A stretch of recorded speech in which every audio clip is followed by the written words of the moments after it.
Exoborne, we played it, and I want to play some more. They have released a new video, Road to Summer Game Fest. I mean, did they show anything at Summer Game Fest? I don't think they did. Maybe a small little snippet, but yeah, not enough. The game is supposed to release this year. We don't know when, so we'll have to see. But yeah, let's take a look.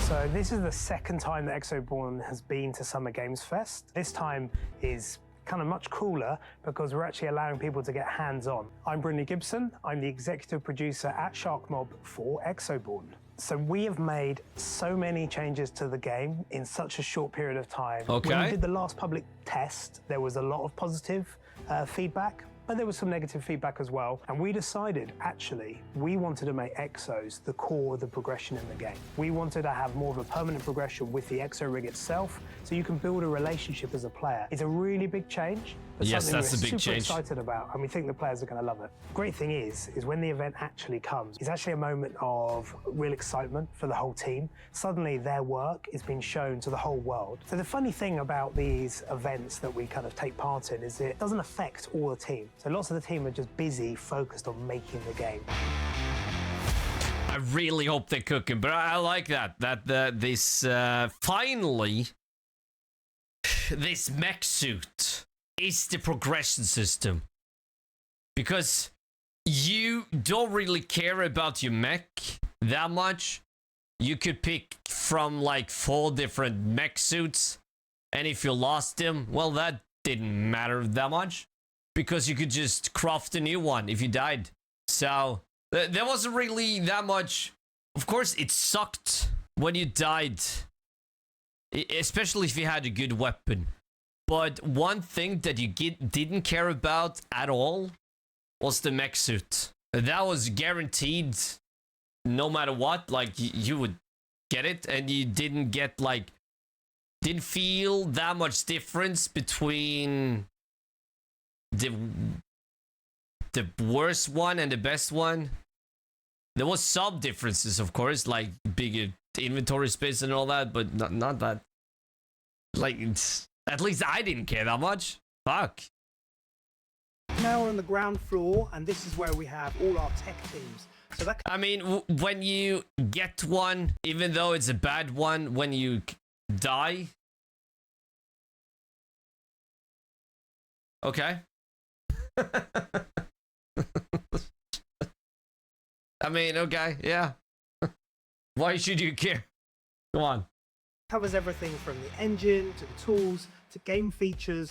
So this is the second floor, and we have a lot of our designers here. So iterating, working out the best experience for the game. Has everything from creating the world to the systems. Hold on. Best experience for the game. Has everything. UI looks way, it looks way like crispier, but it definitely looks better. More. I don't want to say streamlined, but the text and everything is just smaller, and it doesn't fill the screen that much, which is great. And also, the textures, the graphics look so much better than the playtest. Holy shit, looks crisp. From creating the world to the systems people play, but also the economy of things. Okay, we've reached the third floor, and up here we have our art teams, we have animation. Here we have our sound studios. We actually have 2 booths here. We recently actually got the place ready for Dolby. And again, the story in this game is, I gotta say, a good way of telling the story in an extraction shooter. Yeah, they really concentrate on, and you can see that dev build, the PlayStation dev build right there. PlayStation 5 dev build. Pretty cool though, pretty cool. Not the box itself, but that they still have it. Because they don't really need it, do they? Maybe they need a dev build, of course, to build games, but I don't know. But either way, you do, you know, in extract shooters, you have these challenges, and some of these challenges in Exoborne, when you do them, you get further in the story and you get cutscenes and all that. It's pretty well done. Atmos as well, so we're going to be sporting that. Like it's like a campaign, but it's really well done. With Exoborne, which is pretty cool. So in this corner of the office, we have our concept team, and the concept team cover everything from NPC characters you'd meet, the costumes that you get to wear, the exo suit Yeah, it looks, wow, it looks sharper. Characters you'd meet, the costumes Yeah. that you get to wear. I mean, in the playtest, which was in February or something, it looked like it was blurrier. I like it. It looks sharp. The exosuit designs. Nice. But of course also the world. So here we are in our character art team area. This is where we take those wonderful concepts that we saw earlier and we start to bring them to life. Right at the bottom of the building, we have the old bank vault. That's where we're super lucky to have our own user testing studio called Reef. Here we have our streaming studio. We've just custom built the thing that you see on the screen for Exoborne. Some of the artwork, some of the brands from Colton County. And here we can see the photogrammetry scanning rig. This is a whole body rig. So we can do faces, the heads of the characters you see in the cutscene. Nice. And over here, we've got an object scanner.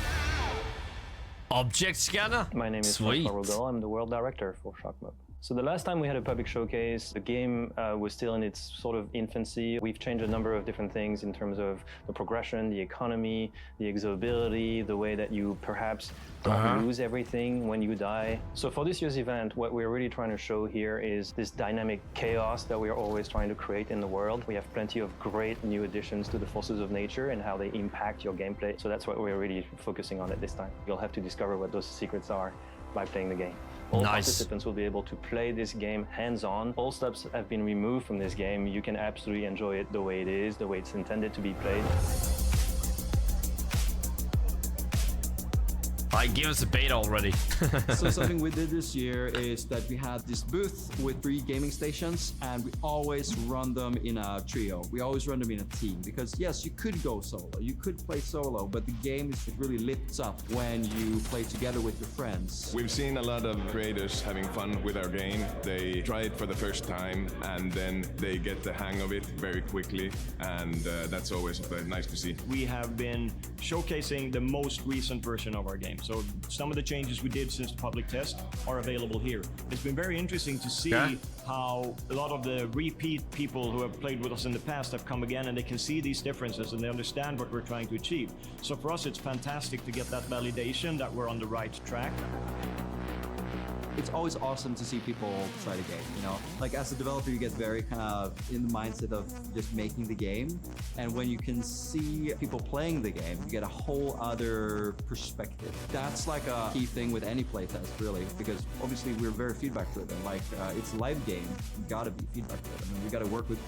When people play, it's always interesting to see like their reactions to stuff, and we've had plenty of reactions. Like we've had failed extractions where people hit the rotor blade and got thrown off the dropship, but all of that was super interesting to watch how people engage with our various systems. It's hilariously fun to watch people play our game. There are 3 important things that make us stand out compared to other extraction shooters.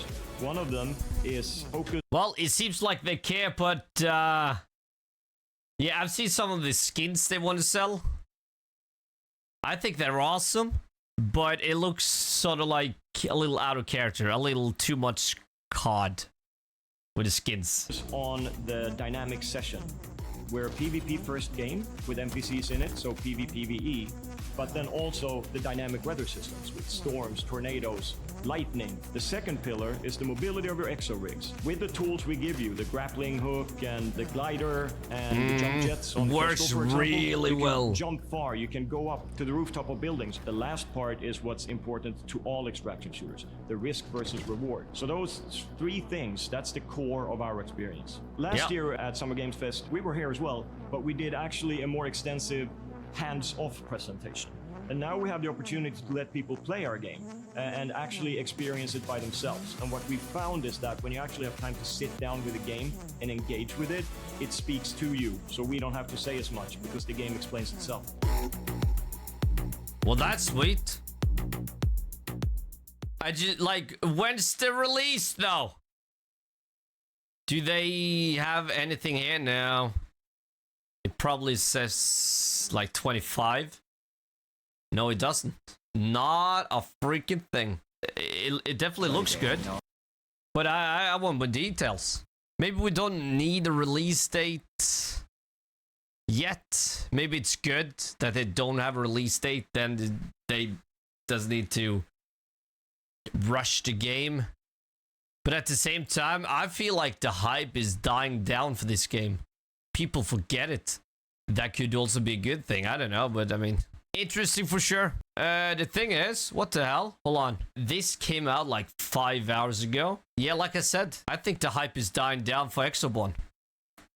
195 in 5 hours for Exoborne?